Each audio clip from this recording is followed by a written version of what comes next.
Hey there, in this video I'm gonna show you how to install Sublime Text Editor on a Windows operating system. So let's get started. So go to your favorite browser and search for Sublime Text.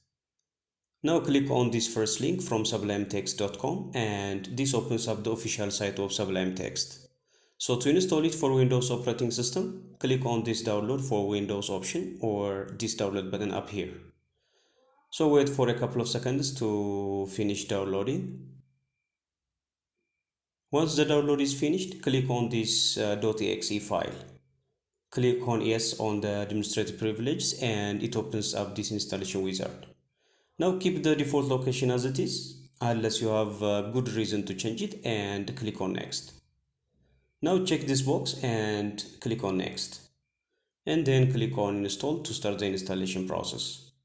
Once the installation is done, simply click on finish. Now go to your taskbar and search for Sublime Text to open it.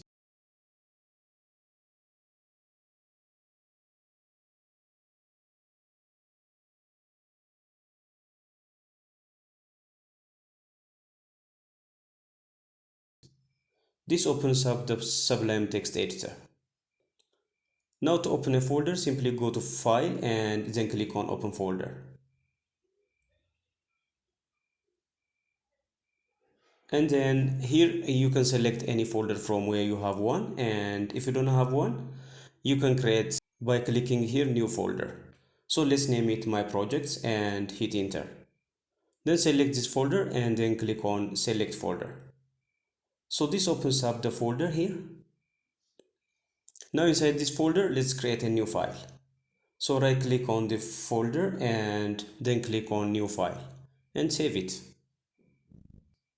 So press Ctrl+S and here let's name the file as hello.py, for example, and hit enter.